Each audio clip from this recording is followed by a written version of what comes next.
Where do your ideas about money come from? Most of us never stop to ask.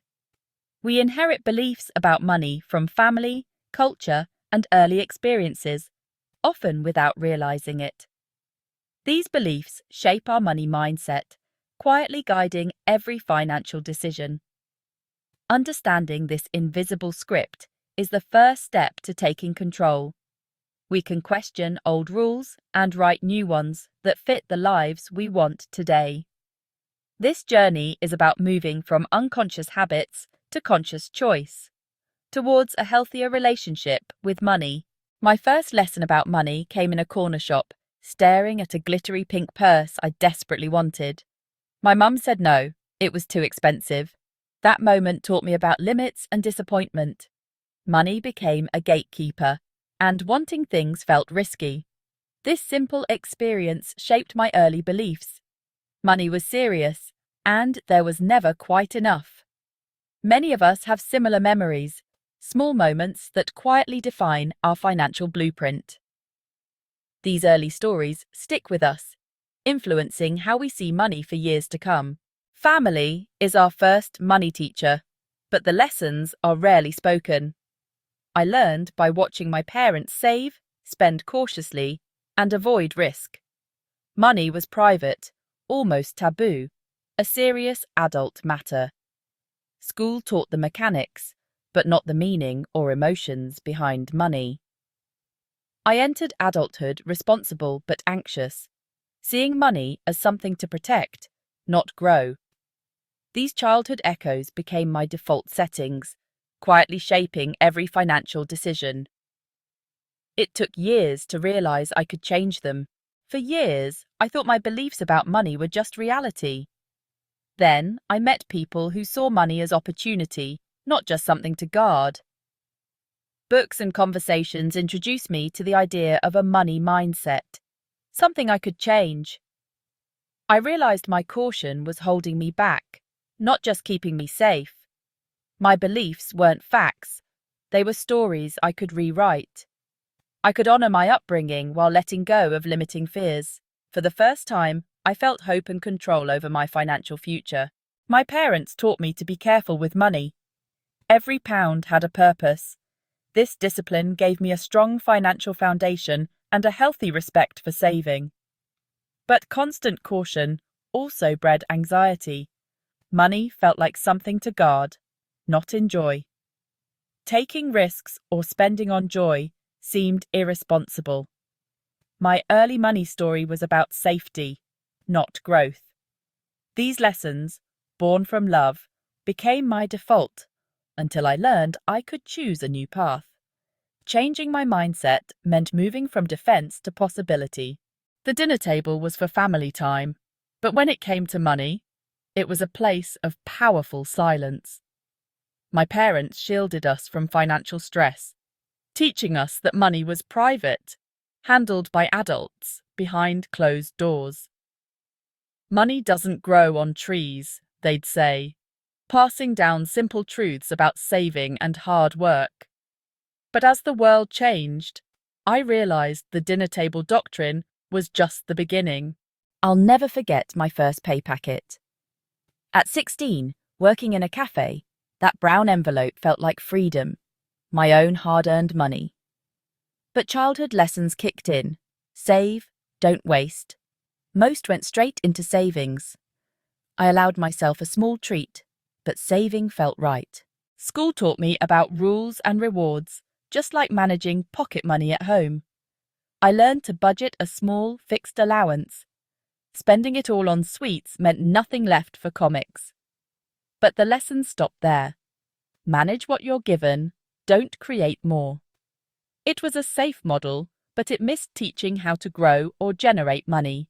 By my late teens, my financial blueprint was set, an invisible inheritance built from family sayings and quiet observations.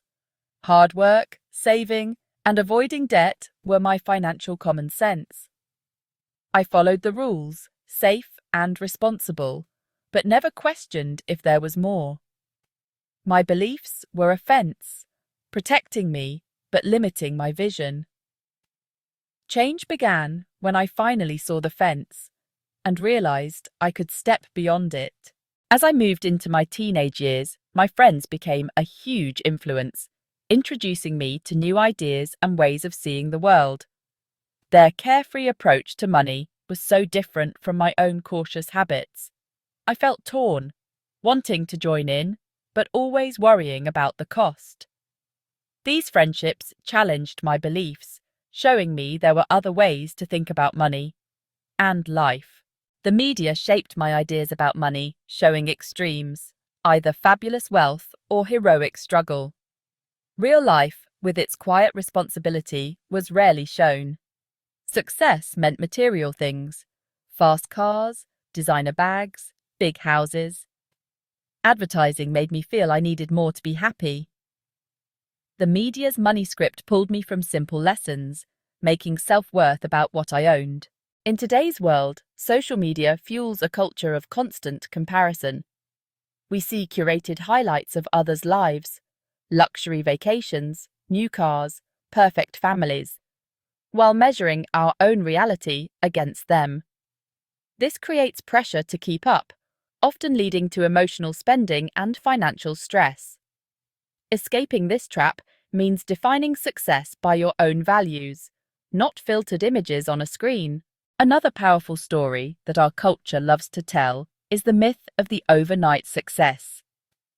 We are fascinated by stories of young tech billionaires, lottery winners, and reality TV stars who seem to achieve immense wealth and fame almost instantly.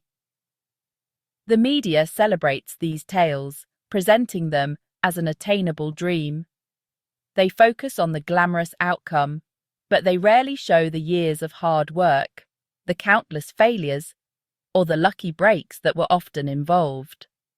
This creates a deeply misleading picture of how wealth is typically built, suggesting that it's possible to get rich quick, with little effort. This myth was completely at odds with the work ethic I had learned from my parents. Their philosophy was one of slow, steady, and consistent effort over a lifetime. Hard work was the key, and there were no shortcuts.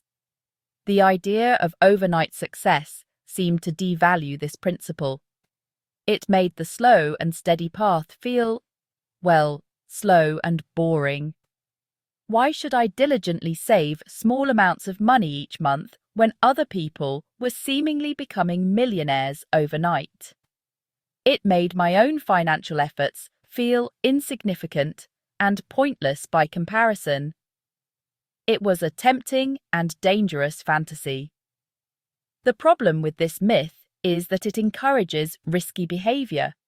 It can lead people to gamble their savings on speculative investments, hoping to hit the jackpot.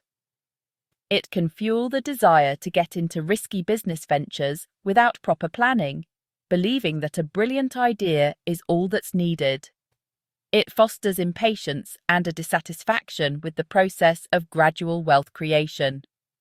When we believe in the myth of overnight success, we are less likely to appreciate the power of compound interest, the importance of consistent saving, and the value of a long-term financial plan. We are always looking for the magic bullet, the one big break that will solve all our financial problems. This cultural narrative subtly undermined my confidence in the path I was on. Even though I knew, logically, that getting rich quick was highly unlikely, the stories were still seductive. It made me question if my cautious approach was the right one. Was I being smart, or was I just being timid and missing out on big opportunities? It took me a long time to understand that these overnight success stories are the exception, not the rule. True, sustainable financial well-being is almost always the result of discipline, patience, and smart habits repeated over many years.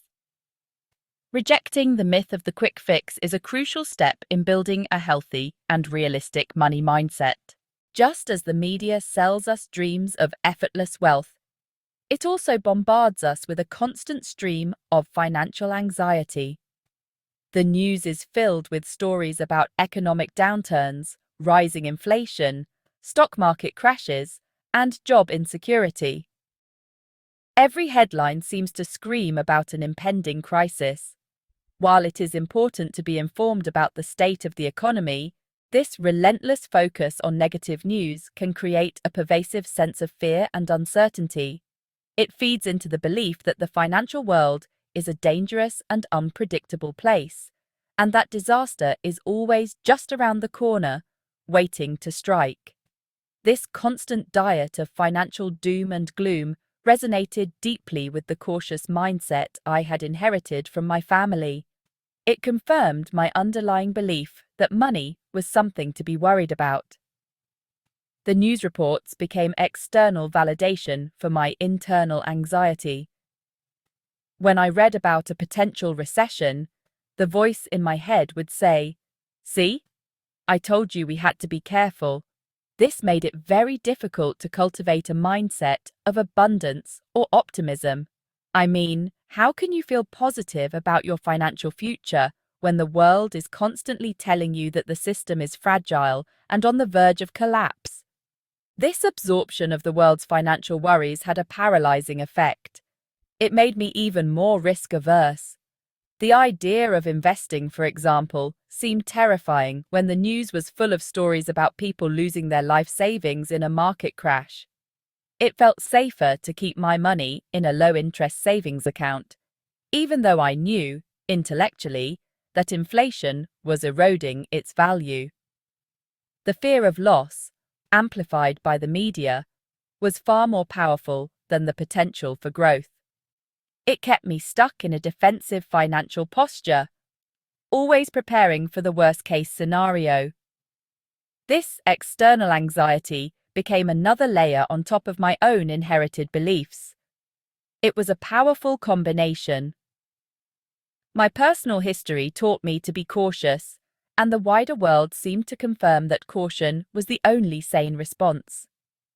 It created a feedback loop of fear, where my internal worries were validated by external events, which in turn deepened my internal worries. Breaking free from this cycle required a conscious decision to filter the information I consumed. I had to learn to stay informed without letting the constant negativity dictate my emotional state and my financial strategy. It was about finding a balance between being aware of the risks and still maintaining a sense of hope and agency over my own financial life. For years, I followed all the financial rules, worked hard, paid bills, saved, and avoided debt. On the surface, I seemed secure. But underneath, anxiety grew. My cautious approach didn't bring peace, it trapped me in worry. The cracks in my beliefs began to show, letting in a little light. I realized the old way wasn't working, and I stood at a crossroads, uncertain but ready for change. A turning point came through a conversation with a colleague I admired for her calm confidence. She spoke about money as opportunity and growth, not fear. Her mindset was empowering. She saw finances as a project, not a source of stress. That day, a seed of possibility was planted. I realized my old beliefs were just one option, and I finally saw new choices ahead. I realized my financial struggles weren't about math, but mindset. The question I asked, "Can I afford this?" kept me stuck. Changing it to "How can I afford this?" opened up possibilities. Suddenly, I saw options, not obstacles. This simple shift became my secret weapon for financial freedom. My first real test came when I had to choose between my old habit of saving and the new idea of investing. The fear was real. Every alarm bell rang, but I did my research, chose a simple index fund, and invested a small amount. That moment, I felt empowered. It was my first conscious step toward a new money mindset. After my first investment, I expected to feel like an expert. But instead, I was on an emotional roller coaster, reacting to every market change. I realized I was a complete beginner, and that was okay. I gave myself permission to be a novice, to make mistakes, and to learn slowly. This shift let me celebrate small wins and approach my financial journey with curiosity, not fear. Building a new money mindset is like clearing away old, unstable foundations before starting fresh. I had to honestly examine my beliefs about money, even if it felt daunting, like opening a dusty attic I'd avoided for years. I wrote down every old belief and where it came from, seeing them clearly for the first time. This process cleared the ground, letting me start building a new foundation, one I chose for myself. Once I identified my limiting beliefs, I replaced them with empowering affirmations. At first, repeating positive statements felt silly, but I pushed past the discomfort. Consistency was key. Daily repetition helped new beliefs take root. Affirmations didn't magically solve everything, but they shifted my focus from fear to possibility and abundance. Affirmations helped shift my mindset, but I needed practical changes too. My old focus on scarcity was exhausting. I began a daily gratitude practice, writing down 3 things I was financially grateful for, even on tough days. This simple habit shifted my focus from lack to presence, helping me see the enoughness in my life and build a foundation for true abundance. In the early days, I felt like a failure. One setback, and I'd spiral into old patterns. But I realized progress, not perfection, was the goal. Shifting my focus, I started celebrating small wins, like understanding a new concept or having a calm money talk. Each step built my confidence. Embracing progress changed everything. As I continued this work, auditing my beliefs, scripting new stories, practicing gratitude, and celebrating progress, I felt a fundamental shift occurring within me. It wasn't just my thoughts about money that were changing. My entire orientation towards it was being transformed.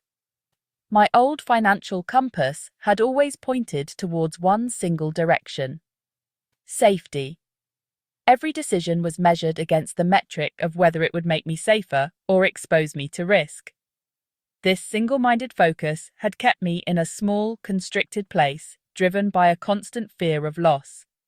It was a compass that was useful for avoiding danger, but terrible for navigating towards a destination you actually wanted to reach. My new financial compass was different. It wasn't about throwing caution to the wind, but about recalibrating my internal guidance system. I began to build a new compass with multiple cardinal points. One point was freedom, the ability to make choices about my life and work without being solely dictated by financial need. Another was growth, both in my financial assets and in my personal knowledge and confidence. A third, crucial point was joy, the permission to use money to create happy experiences and to be generous with myself and others, without the heavy burden of guilt that I used to carry. This new compass became my guide for decision-making. Now, when faced with a financial choice, I don't just ask, "Is this safe?" I ask a richer set of questions. Will this move me closer to freedom? Does this align with my growth goals? Will this bring me, or someone I care about, genuine joy? This doesn't mean I spend recklessly. Sometimes the most joyful and freeing choice is to save diligently for a future goal. But the motivation is different. I am no longer saving from fear. I am saving for a life I am excited to live. The energy behind the action has shifted from negative to positive. Building this new mindset is an ongoing journey, not a final destination. My new compass requires regular calibration. I still have moments where the old fears surface, and the needle wants to swing back to pointing only at safety. But now I have the tools to notice when this is happening and to gently guide it back. I have a new framework for my financial life, one that is built on my own values and aspirations, not on inherited fears. It is a compass that points me towards a future that feels expansive, hopeful, and entirely my own creation. It has transformed money from a source of anxiety into a tool for building a life I truly love. The stories we tell ourselves about money are often inherited, shaped by family, school, and society. But our money mindset isn't set in stone. We can become the authors of our own financial story. By understanding our past, we can choose to write a new story, one of growth, gratitude, and possibility. Embarking on the path to change your money mindset is not about reaching a final, perfect destination where all financial worries cease to exist. Life will always present challenges, unexpected expenses will arise, and the world will continue to be an unpredictable place. The true transformation lies not in achieving a flawless financial life, but in changing how you navigate the journey. The goal is to build a resilient, optimistic, and compassionate mindset that can handle the inevitable ups and downs with grace and confidence. The journey itself, with all its learning and self-discovery, is the real destination. It is a continuous process of becoming more conscious and more in control of your inner world. The practical steps we have explored, auditing your beliefs, scripting new stories, practicing gratitude, and celebrating progress, are not a one-time fix. They are tools for a lifelong practice.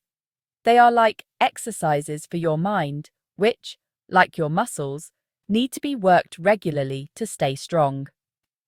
There will be days when your old mindset feels overwhelmingly strong, when the voice of fear shouts louder than the whisper of hope.